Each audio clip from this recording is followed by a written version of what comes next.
el derecho a quejarse surge como respuesta a un mundo en el que nos encontramos constantemente conectados y ocupados y sin pararnos a pensar o analizar y darnos cuenta de algunas cosas que sentimos que no funcionan. Y cuando nos llega el momento de poder tener el espacio para pensar, pues tenemos esa posibilidad de quejarnos de las cosas que no sentimos que estén bien.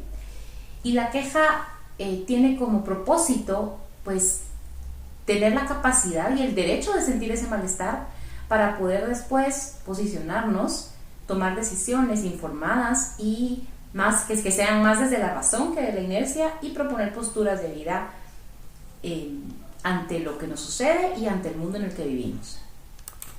Bienvenidas, bienvenidos. Espero que estén todas y todos bien.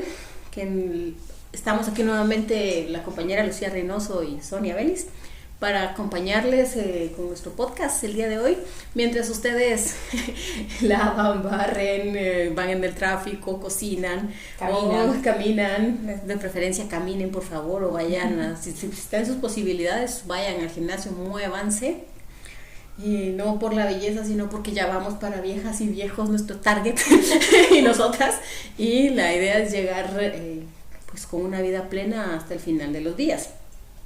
El podcast del día de hoy es sobre el libro El siglo de la soledad de Lorena Hertz. Este libro es una cosa súper interesante. Ella lo escribe mientras estábamos en el confinamiento por COVID, y es una obra para analizarse profundamente.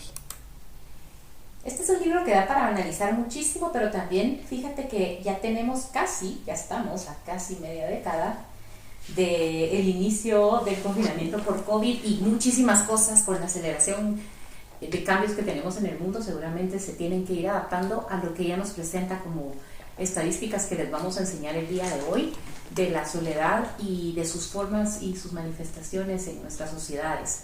Claramente ella es una escritora inglesa y pues basa su investigación y la información que ella conoce desde su mundo, desde su perspectiva en Inglaterra y también en países de Europa y Estados Unidos. Pero creo que es perfectamente válido en un mundo globalizado en el que nos encontramos y cómo cada vez nos vamos pareciendo nuestras sociedades muchísimo más. Entonces, Norina empieza contándonos en el libro, en sus primeras líneas, cómo ella con su esposo, con una muy buena relación de pareja, vivieron siempre cercanos y se tocaban y se rozaban, y ella, pues en medio de este proceso de investigación y de publicación del libro, pues ya estaba en la investigación de la soledad, se cuestionaba que ahora tenía la imposición de separarse de él, procurando no tocarse, no rozarse, es más, no te me acerques porque no quiero contagiarte. Y también hace como un análisis de cómo esta forma de interactuar en el momento de la pandemia llegó a acentuar lo que ya venía desde antes, lo que ella llama el siglo de la soledad, en unas sociedades en donde nos estamos alejando cada vez más, pero después o durante ese proceso de la pandemia era muy importante no tocarnos, no rozarnos, y lo que más adelante ella menciona, no vernos ni siquiera la boca, que es nuestra expresión completa de una sonrisa, o de los rasgos físicos y de cómo nos caracterizamos. Estuvimos un buen tiempo sin poder ni siquiera reconocernos unos a los otros. La autora es economista, entonces su mirada, sus puntos de vista vienen desde la economía. Como bien lo decía Lucía, ella hace este libro del confinamiento a partir de todas sus reflexiones, y es curioso cómo muchas mujeres, no sé si hombres también, pero muchas mujeres de libros interesantes se dieron en la pandemia, durante el confinamiento. Entonces, ella nos introduce a su libro diciendo que no es el COVID, que no fue la pandemia lo que nos llevó a este estado de soledad, al siglo de soledad, sino que ya veníamos así y ahí nos dimos cuenta. Ahí fue como el extremo del golpe. Y es curioso porque vamos a recordar un poco 2020 en Guatemala y de repente en América Latina o en otros lugares en donde había formas de asumirlo. Yo me acuerdo ese día que fue viernes en la tarde que llegó el primer fue viernes, no me acuerdo, que fue el primer día donde el presidente de aquel entonces, bastante cuestionable, por cierto, como muchos presidentes en América Latina, declara la pandemia, porque había un caso supuestamente, pero los controles realmente estaban bastante mal. Sí, nosotros también no creíamos mucho, pero igual tomábamos precauciones y tenía una compañera de casa que sí estaba totalmente alertada, pero al final no sirvió de mucho estar tan alertada porque nos contagiamos en la primera ola. Nosotros no sabíamos nada, en la primera hora no se sabía nada, nos contagiamos a los 2 meses de haber empezado el confinamiento y todo. Pero antes de marzo, ¿no? Junio, creo yo, julio. Creo que por ahí por marzo y nadie se enteraba, todavía no había confinamiento. No, yo sí me contagié cuando ya había confinamiento, pero a diferencia de lo que vino después, nosotros todavía podíamos rastrear nuestro contagio. Pudimos rastrear de cómo, claro, de quién nos contagió y cómo fue que entró el virus. Al final nos dimos cuenta que, y si hubo o no hubieron muertos en la línea de contagio, y en la línea de contagio que yo tuve, sí. El papá de una compañera trabajaba en las Verapaces, venían en el mismo carro con otra persona, esta otra persona lo contagia a él, y este señor contagia a toda su familia, y una de mis compañeras de casa nos contagió a nosotras, y pues nosotras jóvenes y todo, y logramos sobrevivir. Nadie murió, pese a que yo te puedo decir que yo sí creo que tuve un infarto, que desperté cuando tuve como el shock de adrenalina de ¿qué pasó? Claro. Entonces ahí sí ya empecé con las inyecciones que al fin y al cabo alguien te decía que debías ponerla, pero como los médicos no podían hacerse responsables, te asesoraban de que podía funcionar y funcionaba. Son repilas, por cierto. Saludos a todos y todos los médicos. Pero al final entra al país el contagio porque esta otra persona que venía en el carro con el papá de mi compañera tenía un familiar que vino en un avión un avión militar, y a estos aviones no los testeaban. Entonces, y también hablar de cuando las pruebas, se compraron pruebas que no servían, claro, y todo el despelote que se armó. Pero fíjate que como ella también después explica, bueno, y esto es interesante porque veníamos de una etapa o de una vida que sí en la que tendíamos a la soledad o a la vida en solitario, ya como un proceso que ya ella explica después, pero además en un momento en donde había globalización pero sin contactos, ¿no? Y se dieron cuenta que aunque no teníamos contacto, era demasiado contacto. Entonces ya el contacto que ya venía restringido todavía se restringe completamente. Para mí esa parte fue choqueante de la pandemia, porque no solo nos costaba ya relacionarnos y tener contacto unos con otros, después de la pandemia quizás se institucionalizó la importancia de la falta de contacto. Sí, es que también nosotros como sociedad todavía tenemos bastante más contacto. Uh-huh. Le das un beso a alguien cuando lo saludas, o le das la mano, le tocas la espalda, pero tenés cierta distancia de proximidad con la otra persona, y no se diga donde la masa se revuelve metiéndote al Transmetro, por ejemplo, en hora pico, o no en hora pico, porque ahora siempre está así, uh-huh, o subiéndote a un bus.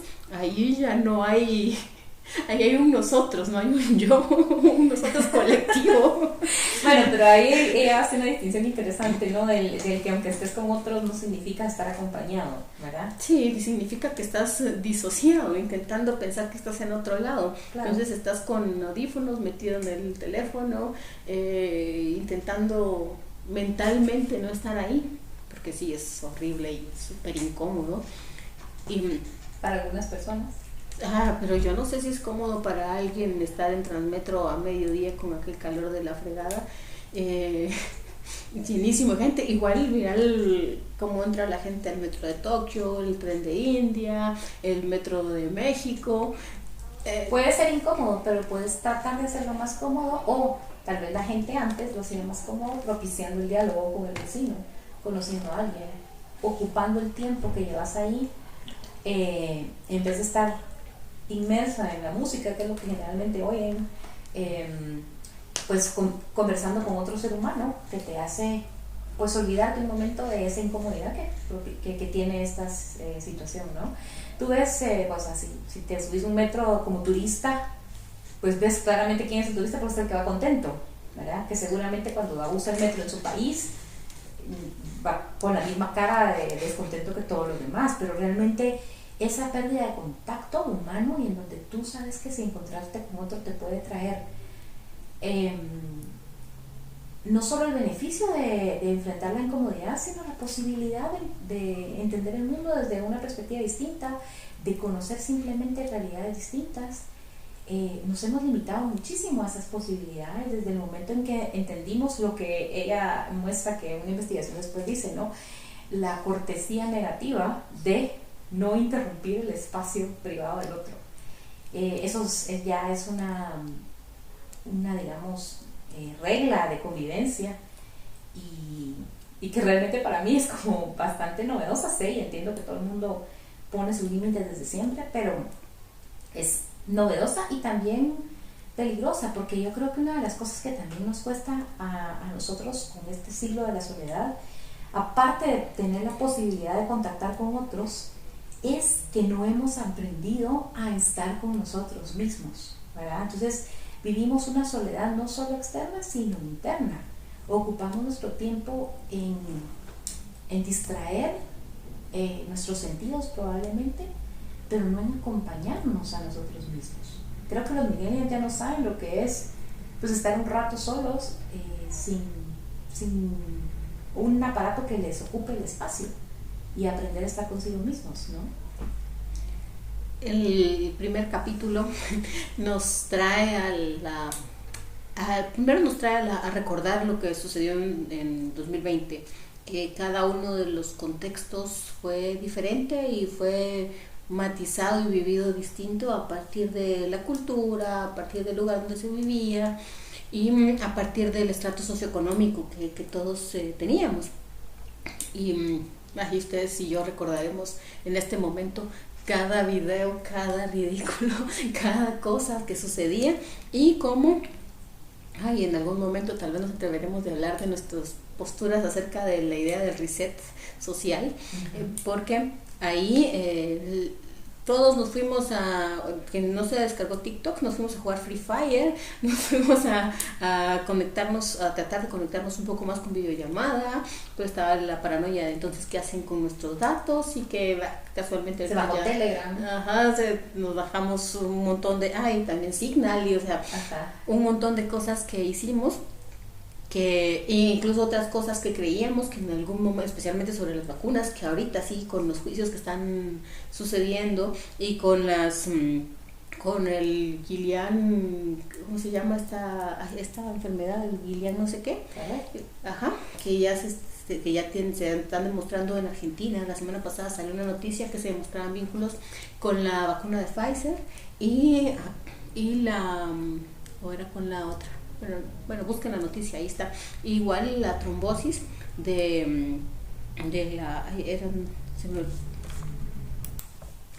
y está AstraZeneca y Pfizer.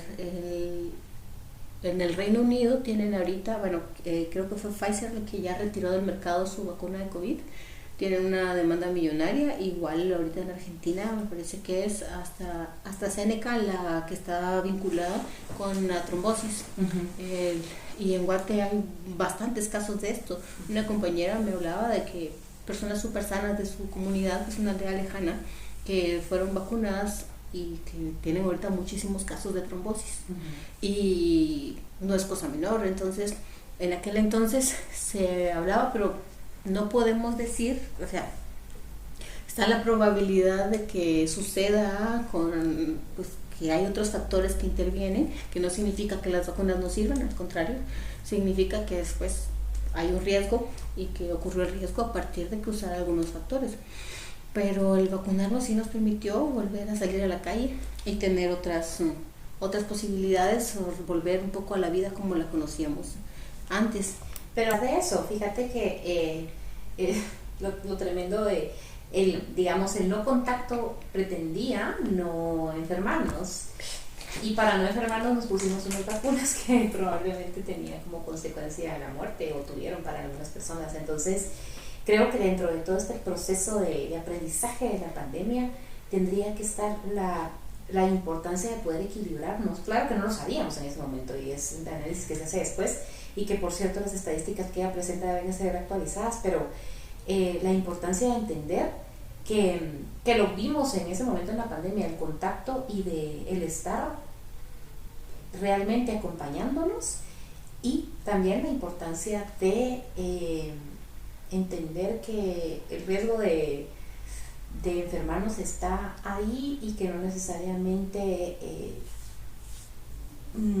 no enfermar de COVID y morir sea una manera de vivir más sanamente. Y esto yo creo que es tal vez este comentario es un poco difícil para muchas personas, porque muchas dicen no, pues no queríamos morir, claramente, y no queremos morir, pero el nivel en que muchas personas llegaron a sentir una paranoia tremenda realmente les afectó en otros aspectos, por supuesto desde lo psicológico, pero también desde el efecto emocional que tiene el alto estrés que estaban viviendo, y que muchas personas quedaron viviendo años después.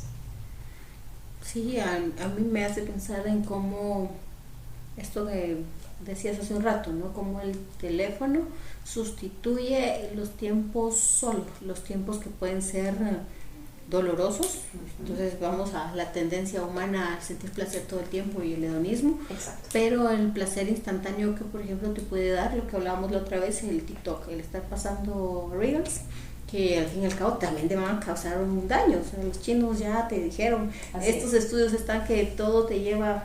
Ahorita usted puede tener ansiedad, puede tener adicción, puede tener depresión, pero después va a tener demencia, así que sígale por donde va. Entonces, y también está esta tendencia humana de esta necesidad inmediata, porque ya aprendimos que podemos tener inmediatamente la gratificación como los ratones de laboratorio, y podemos tener también esa misma gratificación con digamos un poco más a largo plazo, leyendo un libro con esta relación que uno tiene, quiero terminar el libro, y cuando lo terminas, no lo quería terminar. Entonces estas gratificaciones que sí existen dentro del humano, pero que nos sirven para desviarnos de la propia existencia, que pues, yo pienso, creo, interpreto que la parte de socialización que también te da esta oxitocina y te ayuda a pegarte con las otras personas, en el roce, en hablar y demás, también cumplen esta función, y que le dan sentido a la existencia, al estar compartiendo en sociedad en momentos agradables. Algunas personas no lo pueden, es más, lo necesitan mucho, me han contado. Pues fíjate que plantean desde la parte biológica y evolutiva la necesidad de la compañía, como el hecho de que no podíamos sobrevivir solos, ¿no? Hace tan poquito en cuanto al tiempo que tiene el universo con respecto a nosotros, y entonces necesitábamos ese apego social. Pero yo creo que también en lo social es donde trascendemos, es en donde de verdad podemos crecer, y donde las sutilezas del intercambio primero nos enseñan, nos modelamos unos a otros, y también podemos encontrar la riqueza de nuestras propias diferencias también. Pero lo que ella plantea realmente dice que hemos tendido al camino fácil en todo, y claramente lo que tú decías un poco de las redes sociales, que tampoco, si te muestran las investigaciones, pues nadie se hace responsable, ¿verdad? Sí. Y nadie se hace responsable porque encima nosotros les demandamos más. Y entonces si en algún momento se empiezan a regular, como ya empieza a pasar en Estados Unidos, y se unen demócratas y republicanos increíblemente para regular eso, la gente los trata de ridículos, de absurdo, y empiezan a demandar la presencia de estas redes sociales. O sea, realmente lo que ha pasado con la sociedad es que nosotros mismos pedimos este tipo de, voy a llamarlo esclavitud porque realmente es así, a las redes sociales y al mundo de la gratificación inmediata. Ella dice en su libro y explica cómo la gente, o una chica hablaba que estaba por ver, ella habla de la gente que mira, hay una tendencia donde miran a la gente comer o atiborrarse de comida como un entretenimiento a la hora de comer, por no estar en contacto con las otras personas. Y ella dice que una amiga la llama y ella se sentía súper incómoda porque le cortó su momento de conectarse al show del youtuber que se estaba atiborrando de comida. ¿Por qué? Porque la amiga le iba a comentar tal vez lo mismo de antes o sus problemas, y ya lo difícil de esta situación es que ya la gente no quiere la parte difícil de la interacción humana, porque es más fácil que lo haga, primero no tener ningún contacto, que no te moleste, que no te incomode, porque también el hecho de relacionarte con alguien más va a incluir tener que dar algo de tu parte, ¿verdad? Eso es interesantísimo. Ella también plantea cómo por ejemplo, los robots sustituyen las relaciones humanas y claramente van a ser, y lo peor es que eso hacen, ¿no? Ayudan a calmar la necesidad de compañía o la sensación de soledad sin que te causen problemas ni que tengas tú que esforzarte por ello. Entonces, a largo plazo, la felicidad que sí se relaciona a largo plazo, lo que tú decís, terminar un libro, no es lo mismo que ver a otra persona hacer un ASMR, ¿no? Porque la satisfacción duradera, esa es la que como humanos, de verdad nos hace trascender, pero esa es la que nadie está dispuesto. Hay tres cosas. Primero, lo de la ASMR. Yo recuerdo la frase de Fito Páez de Peligros de la Vida Moderna, porque sí hay cosas que caen en absurdo, pero aparte te tocan fibras muy primitivas, fibras de que lo primero que se desarrolla en el ser humano es el oído por el contacto con la madre cuando estás en el vientre. Entonces esto se presta muchísimo a manipulación, claro, a partir de lo inconsciente. Y vamos a llamarlo todo lo inconsciente, lo que no pasa por la corteza prefrontal que te permite analizar y pensar cosas, sino que es emocional totalmente, es reacción. Sí, vamos a llamarle pulsión. Es una pulsión, claro. Lo otro es esto que hablaba de la responsabilidad afectiva, es desarrollarme responsablemente y también entender que cuando éramos niñas y no había celular, a veces ni teléfonos de casa, a veces solo telegrama, así de vieja soy. Entonces, cuando jugabas con otras niñas, no sé, estabas jugando liga, la dueña del elástico siempre se enojaba porque iba perdiendo, no sé qué, era como un patrón recurrente. Entonces ahí aprendías tolerancia a la frustración, pero para no estar sola, ella regresaba con las demás y jugaban y modificaban la regla. Exacto. Y entonces siempre era lo mismo, pero ibas creando normativa social, ibas aprendiendo el contacto con los otros. Y yo no sé si un teléfono celular a los niños les permite hacer eso, porque en Free Fire te metes a matar gente, que es el juego más colectivo que el videojuego que te puede decir que conozco, y los de ese tipo.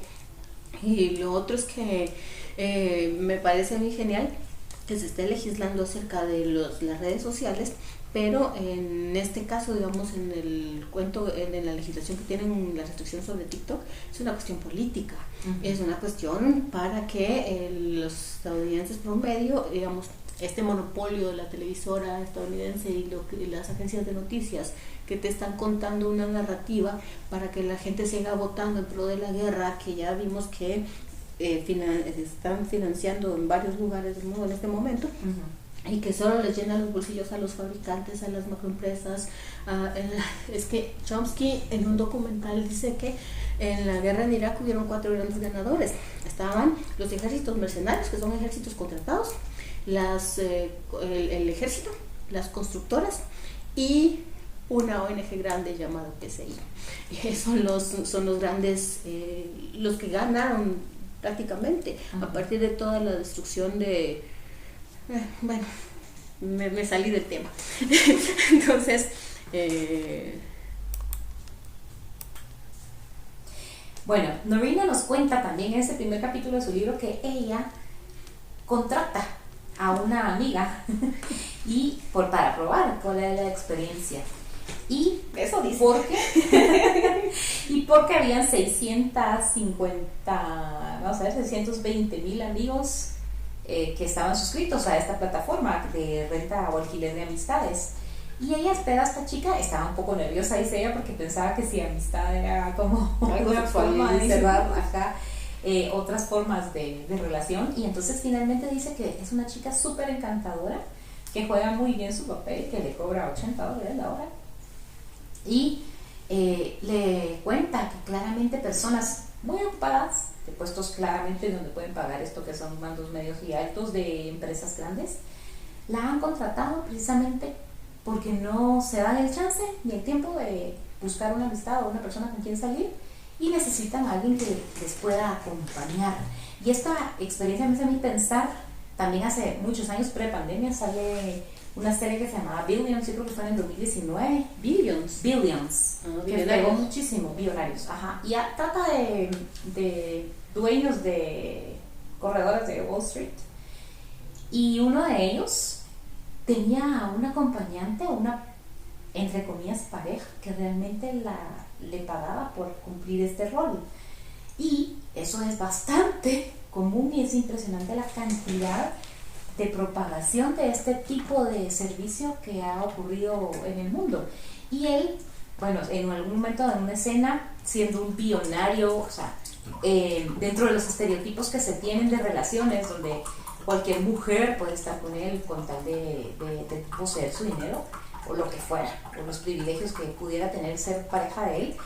Es increíble, pero ella juega el rol, llega a su casa, se despiertan, ella le hace el desayuno, le habla de mi amor, todos los requerimientos de cariño, de la ausencia de una pareja que él tenía, ese vacío.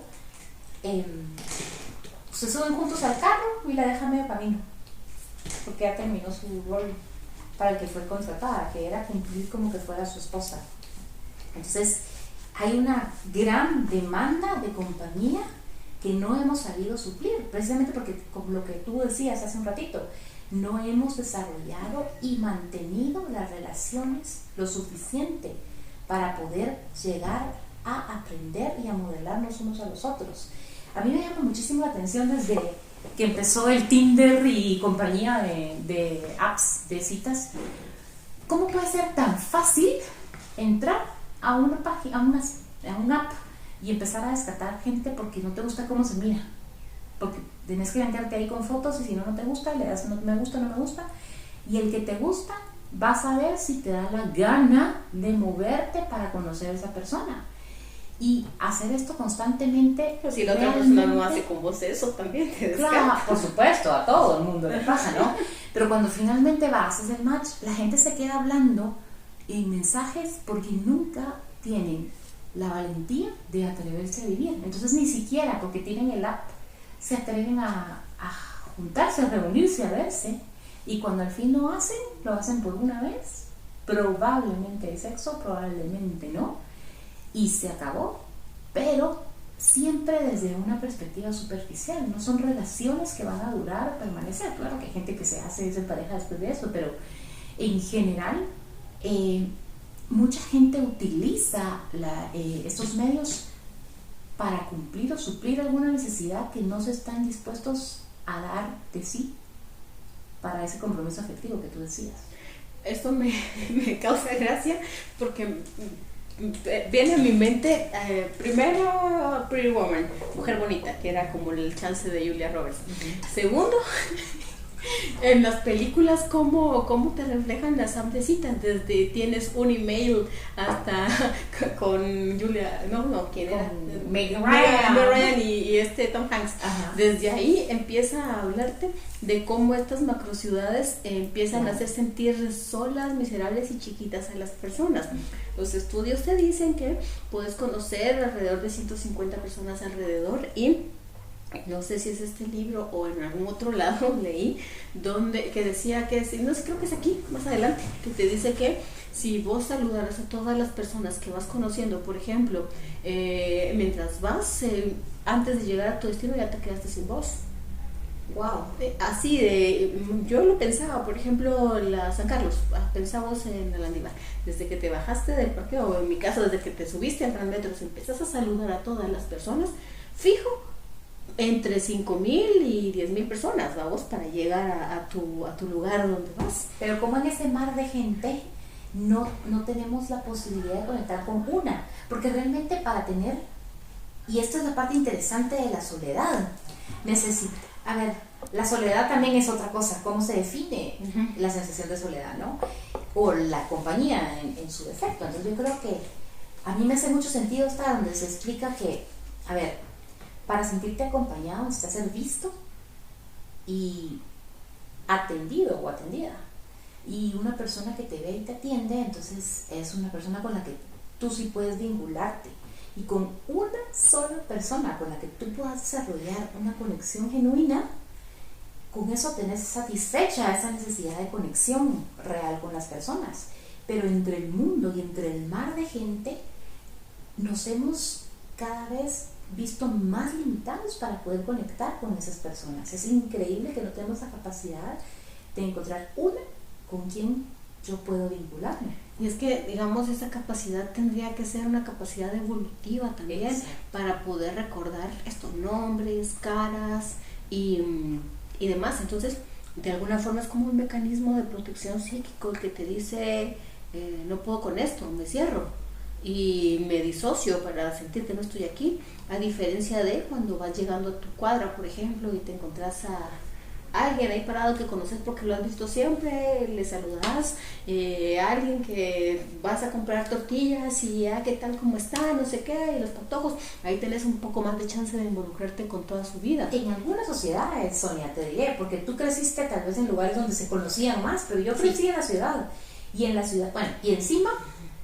con estos estereotipos que ya venía, mi mamá era del pueblo, pero ella decía, juntas ni las piernas, entonces también te crían desconfiando de los demás, que por cierto se acentuó con el COVID, ¿no? Desconfío más de los demás. Pero digamos que eso también nos mete en contexto de guerra, porque cabal, claro, fuimos criados, somos generación bien jodida, ¿sí? Hemos vivido desde meteoritos hasta todas estas cosas, claro. Sin hablar de las burbujas económicas y demás, pero y como la locura del internet. Pero por eso la lectura del contexto, la coyuntura y lo biopsicosocial, que al fin y al cabo viene siendo una mermada compleja, donde al final terminas, y por eso es que es este podcast, ¿no? Pues derecho a quejarse, para poder liberarte de lo que estás pensando, de todo esto donde estás inmerso, para poder tratar de ser homo sapiens sapiens, para tratar de tomar decisiones después de haber descargado y manejado la emoción, para poder llevar tu vida a alguna parte, porque si no vas a pasar toda la vida intentando escapar de la misma vida. Claro, y es que si te quejas es porque ya llegaste a la posibilidad de darte cuenta, te diste cuenta que algo no está bien, y eso es muy interesante, ¿no? Empezarnos a dar cuenta que no está bien la soledad. Y negar la queja es primero no pasar de quedarte en el nivel 1, digamos, claro. No pasar, quedarte paralizada. Negar la queja es promover la parálisis social de alguna forma. Claro, totalmente de acuerdo.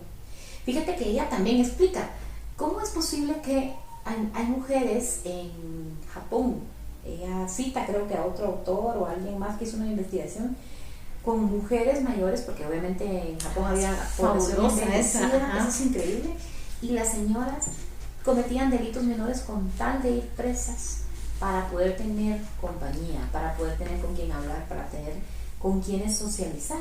Y fíjate tú que yo estoy viendo y atendiendo personas de forma individual, personas mayores, y me percaté claramente que lo que necesitan es un grupo de personas mayores ahí, todas con la misma queja. Yo ya no valgo nada, soy excluida, mis hijos ya no me miran, todo lo que uno se esforzó por los hijos y los hijos ya no lo voltean a ver a uno, soy un cero a la izquierda, no funciona. Y cuando les propongo verlas en grupo, no están dispuestas. Y estamos hablando de gente que no tuvo internet, o sea, esto está permeando todos los niveles de la sociedad, hasta la gente que, y estamos hablando también del interior, del área rural, que ella en su libro dice que en lo rural no están así, hay más sociedad, y parece que ha permeado incluso a personas que no están tan conectadas, porque es toda una tendencia social. Y esa señora, una de las más mayores, que tenía 80 y pico de años, decía, prefiero mejor en lo individual, ¿verdad? Y ahí es donde yo me remito, deberíamos de poder tener un estudio y datos para saber cómo atender esto. Digamos, esto de la soledad en estas otras sociedades, la autora dice que los adultos estadounidenses se sienten solos pues porque lo hablan y lo ven en su cultura económica. Incluso hace unos meses hacía muy viral el choque cultural que tuvo una chava, como siempre, TikToker, que están siendo expulsados económicamente de Estados Unidos y también en América Latina. La gentrificación, ese es otro tema. Pero ella estaba haciendo berrinche literalmente en redes sociales porque tenía que bajarse de su carro, o sea, parquearse, bajarse de su carro a comprar comida. Cuando en Estados Unidos la costumbre es, ellos hacen cola desde sus carros para que les den la comida ahí y así, y pues después se preguntan por qué tienen tantos problemas de movilidad y de obesidad. Claro. Pero bueno, entonces el choque cultural que ella tuvo fue decir que hacer berrinche, que ella tenía no sé cuántas horas en el tráfico, lo cual no es normal, tampoco está bien, pero que cuando llegó se parqueó, no encontró un servicio que le diera la comida del carro como ella quería. ¿Y se quejaba de otro país o en Estados Unidos? Se quejaba de Guate. Y decía eso, ¿no? Que en Estados Unidos ya lo hubieran atendido con, desde el vehículo. Ajá, otra vez peligro que la vida moderna. Entonces, toda esta cultura donde todo sos autosuficiente, pero es una burbuja nada más que nos creemos, una idea, porque estás a caerte de dejar de ser autosuficiente, estás a quedarte sin plata de dejar de ser autosuficiente, estás a que te caiga una enfermedad, a desarrollar cáncer o lo que sea, de dejar de ser autosuficiente. Y es necesitar jalar de tus vínculos sociales para poder tenerlo. Y quizás eso es lo bonito de nuestra cultura, ¿no? Que todos hemos pasado por situaciones difíciles y aparece alguien de la nada, milagrosa y maravillosamente, que te ayuda sin que se lo pidas, todo por empatía, porque las personas han estado ahí o han visto a alguien que ha estado ahí y te ayudan. Cosa que culturalmente en otros países no pasa. Entonces la soledad ellos ya la traían un poco más fuerte. Hay un gringo youtuber, esto de aprender inglés me ha metido, que dice que se fue a vivir a varios países de América Latina, el último fue a Argentina. Entonces hace como estos choques culturales y dice que en América Latina, cuando tenés un problema, te vas a bailar, tenés un problema, te vas a embriagar. Pero cuando todo eso no ha funcionado, llamas a tu mamá para quejarte. Él decía que el nivel extremo de eso, dice que los gringos no tienen esa posibilidad. Embriagarse solos en la casa o irse de fiesta, y si están enojados, no sé, o sea, su mirada de la vida y su hacer cultural moderado mejor dicho, modelado, es distinto al de nuestro. Pero bueno, en Europa sucedía más o menos lo mismo, dice la autora, que en Alemania 2/3 partes de la población consideraban la soledad como un problema grave. Casi 1/3 de los holandeses reconocían sentirse solos y 1 de cada 10 se sentía realmente desolado. En Suecia 1/4 parte de la población afirmaba estar sola. Con frecuencia en Suiza 2 de cada 5 personas afirmaban sentirse así en ocasiones, a menudo o todo el tiempo. Y en Reino Unido el problema adquirió una magnitud que dice que en el 2018 llegó al extremo de crear un ministerio de la soledad, porque 1 de cada 8 británicos no tenía un solo amigo íntimo en quien confiar, mientras que esa proporción era de 1, se quedó trabada aquí, era de 1 a 10 en solo 5 años. Y dice también que hombres y mujeres, solteros y casados, ricos y pobres, los habitantes de todo el planeta se sienten solos, desconectados y maltratados. Nos encontramos en pleno centro de una crisis de una soledad mundial. Y esto, claro, es matizable porque ella habla de los países donde toman datos. Aquí no tomamos datos.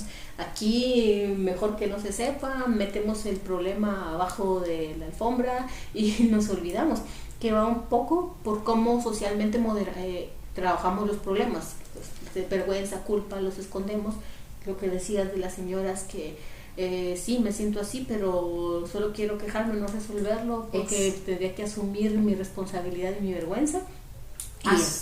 Asumir eso, pero además asumir el compromiso social y lo que tú hablabas que es importante. Yo creo que dentro de la compañía atraviesa la solidaridad y lo que la autora nos dice. Y la sororidad.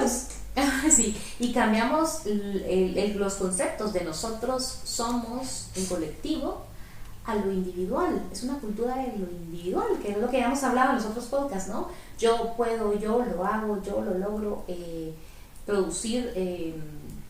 Vibrar alto, pensar positivo. No, pero muy individual. Entonces, si no llegas al punto en donde te vinculas por la solidaridad, en ningún momento estás creando relaciones que te contengan y que tú puedas obviamente contener a otros. Vaya, esa cultura del status quo, agregarle la ¿cómo se llama? De la prosperidad, la teología de la prosperidad, y a los cientos y miles y millones de personas que están vinculadas a estos pensamientos, y agregarle el sistema político y jurídico que tenemos, entonces vas a tener personas reproduciendo su individualidad y este mismo sistema dentro del sistema político, y la geopolítica se da de esa forma. Entonces no tenemos datos. ¿Por qué? Porque tenemos que, aquí ese problema no existe, y para negar ese problema simplemente no lo investigamos, no lo atendemos, no tenemos recursos para eso. Entonces hay una mirada cultural que al final, cuando lo transformas en lo político, se vuelve perversa. Entonces vivimos en ese locus de control por un lado, y en ese círculo vicioso donde no vamos a lograr resolver las cosas si no presentamos nuestras quejas, si no entendemos nuestras emociones, si no entendemos la vergüenza y la culpa, y si no vemos cómo nos estamos manejando desde lo individualista. Pero lo bonito aquí es que todavía está ese matiz. O sea, vos podés tener toda esa vergüenza, estarte ahogando la vergüenza y la culpa de no ser suficiente o no sentirte así, pero de repente pues tu hermana mira que estás en eso, ¿no? Y te dice, ¿vos qué ondas? Y entonces te ayudan a moderar eso, porque este locus de control interno es tan fuerte, pero siempre hay alguien que te rescata. Ellos no. Bueno, no sí, tienen. eso quiero decir yo. Si has sabido mantener ese tipo de relaciones, no todo el mundo. Si no sabemos cómo esta generación que se miran, porque es lo que hablábamos del ser vista. O sea, si tu hermana se dio cuenta es porque te mira, porque te reconoce. El problema es que no es lo mismo, dice, estar acompañándonos o estar en el mismo espacio, lo que tú decís, individualmente. Por eso es que explica que los espacios de coworking y las iniciativas que se han hecho en ese sentido no ayudan tanto, porque se vuelve a reproducir esa individualidad. ¿Qué pasa? Un espacio de coworking, vas con tu computadora, con tus audífonos, con tu todo, a estar solita en un espacio común. Y lo que ella dice, hacer sociedad, a no molestar, y a no molestarnos, que no me molesten. Pero además hacer sociedad y a sentir que estás acompañado y no te llena ese vacío, porque ella dice, no es estar con, sino hacer con, tener un propósito juntos, tener un sentido de colectividad. Eso es realmente estar conectado socialmente, y lo que te saca de esta sensación de soledad, porque sí que es cierto que una máquina te puede quitar la sensación de soledad desde la gratificación inmediata o la sensación psicológica inmediata, pero no te llena toda la colectividad que hace el estar y el hacer y el tener proyectos juntos, y pues esto que hacemos nosotros, ¿no? Juntémonos a hacer un podcast para poder hablar y aportar un poco al mundo. Generar redes que me sostengan de alguna forma. Pero bueno, ella va a dar recomendaciones al rato sobre cuáles son sus conclusiones, y nosotros vemos si son viables o no, y si las compartimos o no. Pero la situación de soledad que ella ha medido y que ha documentado, yo no sé si en este primer capítulo donde habla del Señor de los Abrazos. No, ese no. El Señor de los Abrazos, voy a llamarle el Señor de los Abrazos, es un alto ejecutivo que trabaja todo el tiempo, como el tercer, y que y que está solo todo el tiempo, que es una persona adulta mayor, no sé si es adulto mayor, pero es que él dice, se habla de los jóvenes, de sus coworkers, que no están, que todo el tiempo están con audífonos y que a él se le hace casi imposible relacionarse con los demás porque todo el mundo está en lo suyo. Y él también está en lo suyo, o sea, uno se queja de los demás, pero uno es el reflejo también, ¿no? Uno se adapta a las dinámicas y a la cultura, especialmente de esas organizaciones. Entonces, él consigue una app también, en donde alquila y le paga a una persona porque la abrace. Y ahí es donde a uno si se le hace corazón chiquito, ¿va?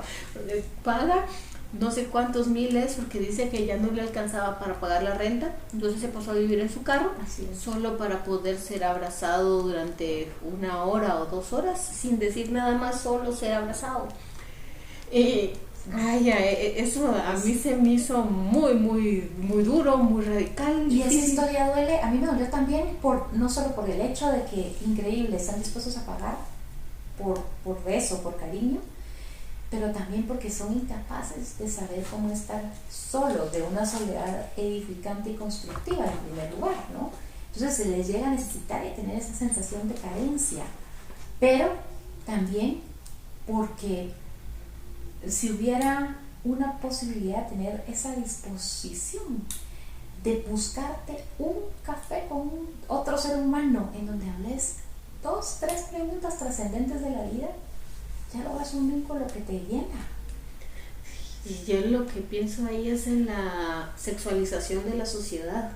También. Porque entonces quedar con alguien para un café solo para platicar, especialmente de lo profundo de la vida, hay aplicaciones para conseguir, para Tinder, digamos, que la gente lo que quiere es conseguir relaciones sexogenitales con la gente y porque intercambiar mensajes y así, igual, entonces el solo poder hacer, no sé, una idea de $1,000,000, ¿no? El hacer una aplicación con gente solo para ir a tomarte un café. Claro, existen. No lo sabía. Hay una que se llama Long Walk en Nueva York, que mi hermana la puso. Y realmente es esto, es conectar con alguien más para poder ir a caminar y platicar. Por supuesto que también se usa para encontrar con quien te acostás. Igual que una que yo usé desde hace mucho tiempo para conectar con gente viajero. Antes no existían apps, entonces se hacía por página web que existía, se llama porque todavía existe, se llama Couchsurfing. Se pasó a la parte de la sexualización, pero obviamente podía pasar en los encuentros que tenías con la gente, pero la idea era encontrarte o con otros viajeros o encontrarte con gente local, que lo que más me gustaba a mí de la aplicación, que te enseñara el lugar, la cultura, estar en contacto con gente local. Entonces ahí conocí gente linda, o sea, conocí gente que tenía su propio viñedo en casa, por ejemplo, cuando estuve en Italia, y comes con ellos, comes conejo, que es lo que comen un montón, o sea, te puedes poner en contacto con la gente porque tienen toda su parte positiva. Y lo que yo analizo muchísimo, por ejemplo, con el Tinder, es que sí se cree que es para tener relaciones sexogenitales, porque es eso, y sí ocurre, pero yo creo que muchísima gente no se atreve ni siquiera a llegar a eso, porque requiere un esfuerzo movilizarte, encontrarte con la otra persona físicamente. Y entonces pasa como hay una película que salió hace ya tantos años, como una preparación a estos tiempos, que se llama Her, en donde sí, ella tiene una relación con su Alexa, digamos, Ajá. que Alexa evolucionada, y utilizan a una chica para pues la parte del contacto físico. Yo creo que, o sea, estamos en un punto en donde ni siquiera esa movilización para estar con alguien físicamente, y es sexo express. Ven a mi casa, tráeme algo de tomar para poder aflojar, ¿no? Perdón por el lenguaje vulgar, pero pues alcohol y sexo y se acabó. Y muchas veces solo se quedan en mensajes con la sensación de la posibilidad, creería yo, tienen como la sensación de tener la posibilidad de contar con alguien en algún momento como pareja sexual, o quizá en una idealización o una perspectiva de lo que pudiera ser una relación. Solo el placer del flirteo. No sé si lo tienen todo el tiempo. Pero como la chata esta es economista, me voy por... hay investigaciones donde te dice que dependiendo quién seas, es como la aplicación te va a cobrar. Y que la aplicación no está interesada en que la soledad se disminuya en las personas, sino que al contrario, que se aumente. Porque ya vimos nosotros en la clínica, ¿no? Que a un buen servicio con las personas económicamente no es rentable, porque la gente se siente mejor, mejora su vida, la transforma y luego se va. Que es como la buena clínica funciona. Pero económicamente no es rentable para los profesionales. Entonces la aplicación está la misma cosa. De ser súper eficiente para vincular personas, simplemente no les es rentable. Entonces, como ellos lo que quieren es hacer plata, entonces lo que hacen es cobrarles más a los hombres adultos que hicieron como sus estudios de mercado, que sabían que podían pagarle más si estás en Latinoamérica. O sea, va dependiendo de quién seas lo que te va a cobrar, y no te va a vincular con personas porque te va a sacar de la soledad. Porque pierde un cliente. Entonces, esas son de las críticas más grandes que tienen esas apps, y por eso es que no funcionan, porque no están hechas para funcionar. Y la soledad, que al contrario, incrementa la sensación de soledad en las personas. Y digamos, y ellos que sí pueden tomar datos, pero como hablábamos anteriormente, nosotros no tenemos datos porque no hay política para entendernos, porque no hay data para resolver problemas, evidenciarlos y ver por dónde caminar, aunque podrían haber soluciones muy sencillas, pero no tenemos un planteamiento del problema con datos que nos pueda dirigir para dónde caminar. Increíble. La autora afirma que estamos ante una crisis que nos hace enfermar, que las investigaciones indican que la soledad es más nociva para la salud, que la falta de ejercicio físico, que es tan dañina como el alcoholismo y más perjudicial que la obesidad, que desde una perspectiva estadística la soledad equivale a fumar 15 cigarros al día. Conviene señalar que todas estas cuestiones son independientes del nivel de vida, del sexo, de la edad o de la nacionalidad. Fíjate que ella en este capítulo también explica un poquito cómo han encontrado este vínculo, esa relación también entre la enfermedad y la soledad, y los niveles de inflamación en el cuerpo, de los que tanto se ha puesto de moda la alimentación saludable para bajar la inflamación. Pero la relación, obviamente, del nivel de estrés que genera tener o esa sensación de soledad hace que el cuerpo esté inflamado, y nos estamos tal vez enfocando en cambiar la alimentación, en comer qué sé yo, que comida keto, que el ayuno, que bla bla bla, pero realmente nos ha faltado enfocarnos en un espesor tan grande como el de la soledad en la sociedad moderna. Que al fin y al cabo es una metáfora de la muerte por aislamiento. El sentir que estás solo, que realmente lo estás, el pensar que estás solo, aunque hayan millones y millones de personas a tu alrededor. Ella sigue dando datos y dice que la tercera parte de los trabajadores británicos que se sienten solos nunca se lo han contado a nadie. A otras les resulta difícil admitirlo, incluso ante sí mismas, que es un poco lo que hablábamos, ¿no? La proyección y el sentir vergüenza y pena por mí mismo, que me hace paralizarme. El qué dirán. Dice que consideran que su situación más como un fracaso, consideran su situación más como un fracaso que como la consecuencia de las circunstancias de vida de toda una serie de factores económicos, sociales y culturales que escapan al control individual. Y es que ahí vamos a la situación traumatogénica, donde puedes o no traumarte. Entonces, que la capacidad de la persona para tomar control a partir de explicarse las situaciones es lo que puede evitar, es lo que puede tener su estabilidad psíquica. Entonces, en ese momento, no es que es mi culpa, no es que yo sí lo puedo controlar, pero cuando abrimos los ojos y nos damos cuenta que son políticas de Estado, que tienen que ver con situaciones económicas, que están totalmente fuera de nuestro control, probablemente nuestra psique no lo resistiría. Exacto, pero además es que es lo que queremos hacer también, y lo hemos estado haciendo, Sonia, con estos podcasts, es precisamente lo que decía tu amiga, desprivatizar la culpa social. Ya vamos a sacar ese podcast, solo termino de editarlo. Ya lo vamos a sacar, sí. Y nos disculpamos con ella por haber sacado esto antes. Sí, sí, perdón. La edición de video está más complicada. Sí. Entonces, ella hemos hablado un poco de por qué hemos privatizado esta culpa social, y lo que creo que es importante también con este podcast del derecho a quejarnos es precisamente explicar que todas estas circunstancias son condicionantes sociales, es el ambiente, es el medio en el que nos tenemos que mover, y que en esta cultura de precisamente privatizarlo y de hacernos creer que en esta individualidad o en el individualismo tenemos que poderlo todo, como decía Chulhan, o tenemos que hacerlo todo, y si no podemos o no nos cuesta relacionarnos, es algo que me está pasando a mí en lo individual. Y esta autora, pues como ella es bastante zurda, ella critica muchísimo y explica que esta cultura o este siglo de la soledad se debe a las políticas públicas, y se originó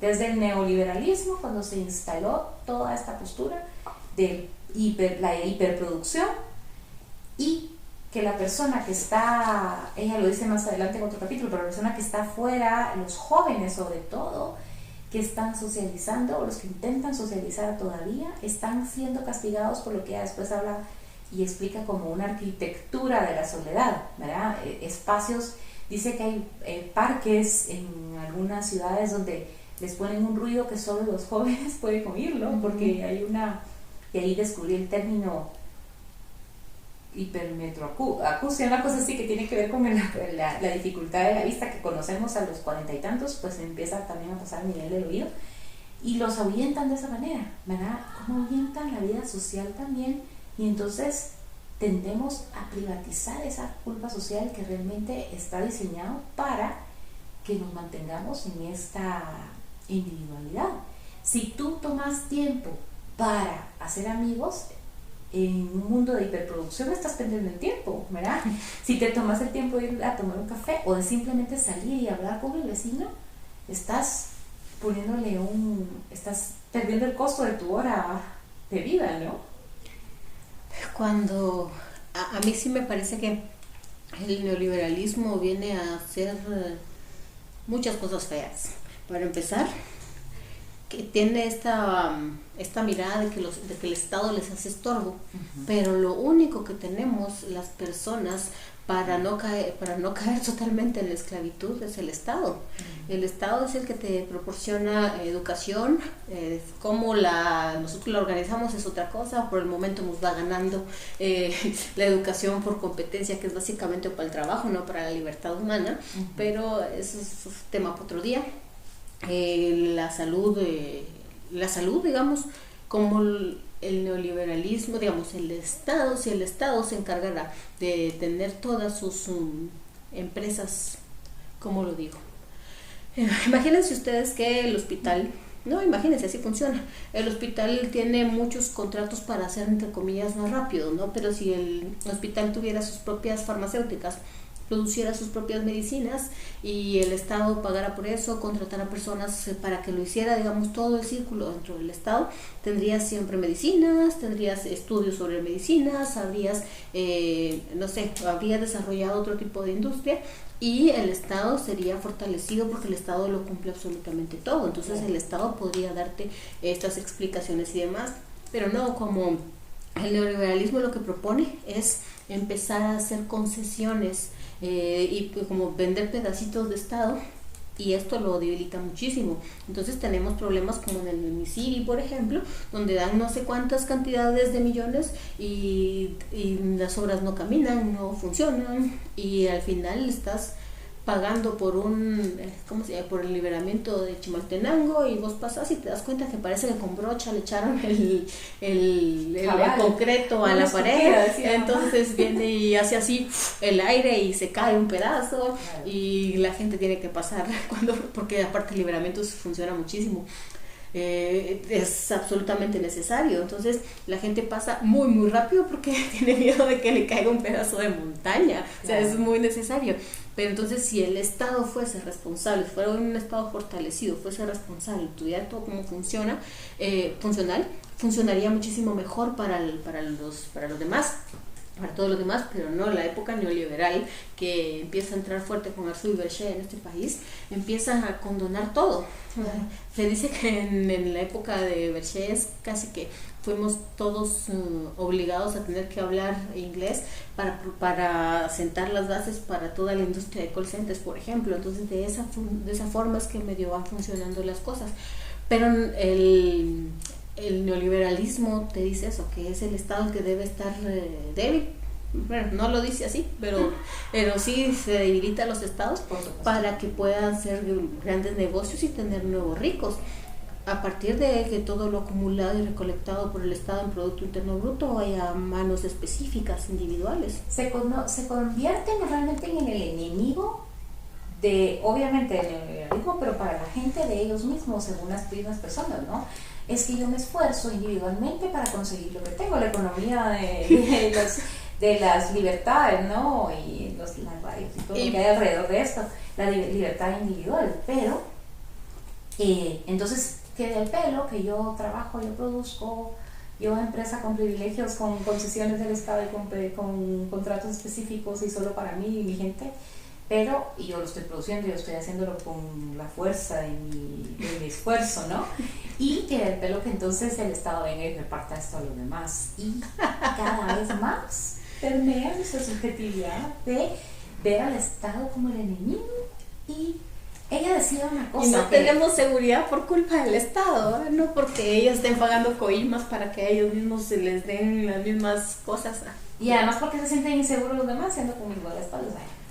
Pero en mi carro blindado, ellas dicen en mi carro blindado, mi burbuja, mi espacio. Y en esa micro burbuja, porque ella sí dice algo que la soledad sí es más difícil, que sí se da en todos los ámbitos, pero que es más tienen más propensión la gente más desfavorecida porque hay un abandono del Estado y hay un abandono político y social y hay un estigma también, que yo creo que eso sí es cierto. Pero creo que tal vez sí se equivoca en el sentido de que quienes tienen más estatus y poder están más solos, porque no, se crean mini burbujas y cada vez más aislados del mundo, no hacen sociedad, ¿verdad? Entonces sí lo cuestiona un poquito, pero lo que sí es cierto, y ella dice, porque pues ella tiene una postura política muy fuerte, es que hay un aislamiento o una soledad por el abandono del Estado a las personas a satisfacer sus derechos elementales. Aquí, digamos, otra vez estos discursos culpabilizantes de la persona, pero que la persona adquiere porque le hace sentir otra vez esa sensación de control. Eso de el pobre es pobre porque quiere. Es que yo soy pobre porque no me levanto temprano. Es que yo soy pobre porque Dios así lo quiso. Es que yo soy pobre porque no estudié.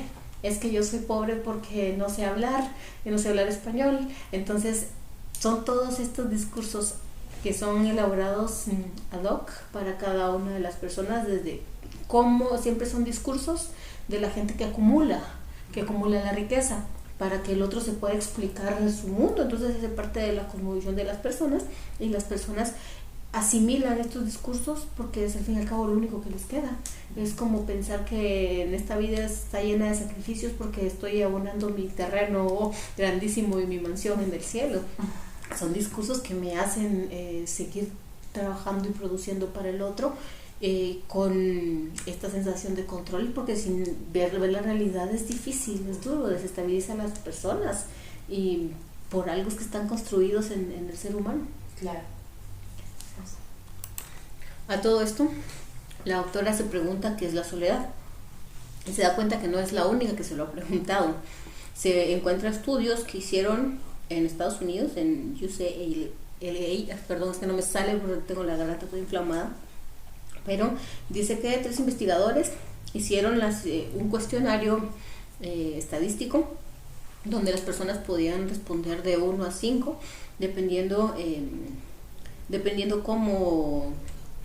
cómo ellos calificaban la pregunta. Las preguntas fueron: ¿con qué frecuencia sientes que sintonizas con las personas de tu entorno? ¿Con qué frecuencia sientes que necesitas compañía? ¿Con qué frecuencia sientes que no tienes a nadie a quien recurrir? ¿Con qué frecuencia se siente solo o sola? ¿Con qué frecuencia siente que forma parte de un grupo de amigos o de amigas? ¿Con qué frecuencia siente que tiene muchas cosas en común con las personas de su entorno? ¿Con qué frecuencia siente que ya no tiene confianza en nadie? ¿Con qué frecuencia siente que a los demás no les interesan sus ideas y aficiones? ¿Con qué frecuencia se siente abierta y comunicativa o abierto y comunicativo? ¿Con qué frecuencia siente afinidad con otras personas? ¿Con qué frecuencia se siente excluida o excluido? Y las respuestas iban de 4 a 1, donde 4 eran nunca, 3 casi nunca, 2 nunca y a veces y a menudo. Bueno, así iban las respuestas. Y las preguntas continuaban: ¿con qué frecuencia siente que sus relaciones con los demás carecen de sentido? ¿Con qué frecuencia sienten que nadie le conoce bien? ¿Con qué frecuencia se siente aislada con respecto a los demás? ¿Con qué frecuencia siente compañía con qué frecuencia siente compañía cuando necesita tener compañía? ¿Con qué frecuencia siente comprender de verdad? O sea, ¿con qué frecuencia se siente comprendida de verdad? ¿Con qué frecuencia se siente rodeado? ¿Con qué frecuencia siente que las personas que le rodean están a su lado? ¿Con qué frecuencia siente que puede hablar? ¿Con qué frecuencia siente que puede recurrir o que puede encontrar a alguien para hablar? Y ahí ella habla de su definición de soledad, habla de los resultados, los punteos, y dice que su definición de soledad,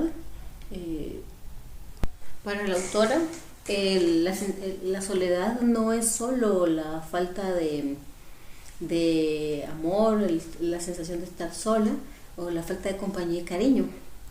Dice ella que tampoco tiene que ver simplemente con la idea de sentirse abandonado o ninguneado por aquellas personas con quienes se relaciona habitualmente, sino que como por ejemplo la pareja, la familia, los amigos e incluso los vecinos, sino que también tiene que ver con el hecho de sentirse desatendida por la comunidad, el gobierno o la ciudadanía.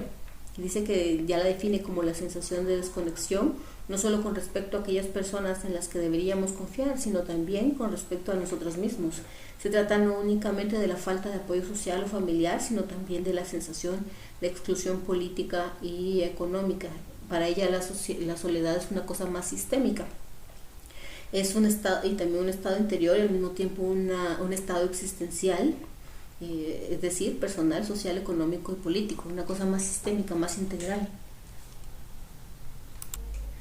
La autora, cuando hace su análisis sobre la soledad, hace su análisis de que la soledad es sistémica, es una necesidad que el sistema tiene, los sistemas políticos promueven, y que tiene muchas herramientas para que nos vayamos sintiendo solos, para que de alguna forma veamos el agua pasar y no intervengamos porque estamos muy ocupados sintiéndonos solos, como para poder preocuparnos por lo político, porque aparte se entiende la soledad como desvinculada de todo el medio político, social y económico, pero tiene todo que ver. Ella habla de que la exclusión social y la sensación de individualidad, la impotencia y la inutilidad es parte de no estar vinculada con la ciudadanía. Por lo tanto, no votar, no revisar las políticas públicas, no ver qué realmente a mí me está impactando. Por ejemplo, no involucrarme si en mi cuadra o en mi barrio están haciendo una exploración minera, si yo me siento sola en qué momento y desvinculada en qué momento voy a hacer un trabajo político en pro de mi comunidad, sino que la ciudadanía está totalmente vulnerada o vulnerable a partir de estar tan distanciada. Pero fíjate que yo creo que una de las cosas que tal vez, viéndolo desde un punto de vista tal vez no tan políticamente parcializado, que es un daño colateral de un sistema que promueve el crecimiento individual y las libertades individuales, ¿no? Los que lo hablan los libertarios. Pero es un daño colateral, digamos, pero que al final ella explica que ha sido aprovechado precisamente y que predispone a la gente a ser más agresiva y violenta. Y ella explica, y cita algún autor que explica por qué en la época de los nazis la sensación esa de aislamiento y de soledad y de la diferenciación mía con respecto a los otros y lo extraño ayudó a promover la guerra en ese momento, ¿no? Y que ahora realmente ella se da cuenta que la tendencia de las sociedades a hacer más sociedades más solas o solitarias promueven que la gente vote por los populismos de derecha, ¿verdad? Eso es lo que ella dice al final en este libro, ¿no? ¿Por qué? Porque está esta lucha por atacar al distinto. Y explica cómo, por ejemplo, una ratita que entre más tiempo pasaba sola, le llegaba una rata nueva y la atacaba inmediatamente. Ni siquiera había terminado de entrar a la jaula cuando ya la había atacado, porque elevó sus mecanismos de defensa ante lo extraño. Y entonces dice ella que hay una doble moral también, ¿verdad? Que hay como unos mecanismos de, entre comillas, de protección a la inmigración, pero por otro lado se vota por los populismos de derecha que van totalmente en contra de la inclusión social de los diferentes, ¿no? El discurso de Trump, pero vos decís libertarios del populismo de derecha y en mi cabeza el remix de Milei, no hay plata. O sea, digamos, de esta, veamos toda la sociedad fabulosa que se logró construir en Argentina, todo el desarrollo que tenían de la ciencia, la tecnología y sus propias ciudades y demás, vienen a ser destruidos a partir, pues, porque se requieren de sus recursos minerales, naturales, y quién son las personas que están en esta vulnerabilidad total. Mira, primero sí, todos estos discursos de populismos de derecha que llevan a Milei y bueno, un montón de propaganda y otras cosas, que todo va por la emoción, nada va por la razón. Y de hace unas semanas, ¿quién se tomaba fotos con Milei? Elon Musk. Y quién es el que tiene más necesidad de litio para desarrollar toda su industria, y casualmente ellos, ¿no? Que están en esta carrera por ver quién puede hacer las mejores baterías en esta cosa de cómo se sustituye ahora que el petróleo se está acabando, para dónde se va la industria energética y así. Entonces es vulnerar el Estado, destruir la ciudadanía, y la soledad es una herramienta inmovilizadora individual para no poner atención en estas cosas que sí realmente es de ponerle atención. Claro. Pues fíjate que dentro de toda esta parte donde ella hace el análisis político de la soledad, también explica cómo la soledad también lleva a la pérdida de un estatus y a la consideración de los otros, a lo diferente, un poquito volviendo el discurso y la retórica de Trump, ¿no? Pero explica que realmente la soledad, que va más allá del sentirte no mirado, que es esta parte política de la soledad, afianza esa sensación de soledad para los que sí realmente están excluidos, pero lo que tú decías hace un ratito, la vergüenza de aceptar la soledad en una sociedad donde el excluido debería de ser el solitario, también hace que sea algo de lo que no se habla, y a los solitarios, aunque la mayoría esté solitaria, no se les considera o no se les da atención, porque realmente volvemos a lo mismo, depende de que ellos han provocado la situación de aislamiento y soledad. Es tu culpa, ¿no? Y el culpabilizarnos y privatizar esto parte de lo que socialmente se ha propiciado como medios para la soledad, ¿no? Sí. Entonces vamos cerrando esta parte. Vamos cerrando el día de hoy. Yo cerraría esta parte recordando lo que dice el feminismo, que lo personal es político. Esa sería mi conclusión, lo personal es político. Perfecto. Yo diría también que no se trata de hablar de la soledad como como un hecho rotundo o sea, que es definitivo y que la gente tiene o siente o percibe siempre, sino en la manera en que nos vamos acostumbrando a ella y en la manera en que empezamos a hacer de los medios que nos aíslan, como las redes sociales y como la tecnología, una manera de escudarnos. Empezamos a poco a poco y sin darnos cuenta a entrar en un ciclo vicioso de soledad que nos deja finalmente desolados y del que cuesta salir porque nos vamos acomodando a lo fácil. Tenemos otra vez, como lo dijimos ya en otro podcast, tratar de buscar el camino difícil, como lo propone esta autora, que por cierto habría que hablar de Dopamine Nation, el libro de los adictos a la dopamina en Estados Unidos, pero ella dice el camino difícil no como el mantenerte en el esfuerzo individual de la hiperproducción y todo lo que hablamos también en los otros podcasts, sino el camino de esforzarte por construir relaciones significativas y vínculos significativos en tu vida. Y realmente la buena noticia, digamos, es que puede ser uno y no lo necesitas todos los días, pero si miramos atrás en nuestra propia vida y vemos las cosas que de verdad son significativas y valen la pena, las hemos vivido con alguien más o con otras personas y además han estado impregnadas por emociones incluso tristes en la adversidad, por ejemplo, pero con ese vínculo, esa sensación de que tengo a alguien ahí con quien contar, ¿verdad? Y con quien identificarme y donde resonamos y podemos encontrar caminos de trascendencia. Hay un poema de Benedetti que dice, compañero, usted sabe que puede contar conmigo, y no hasta 2, hasta 3, sino realmente contar conmigo.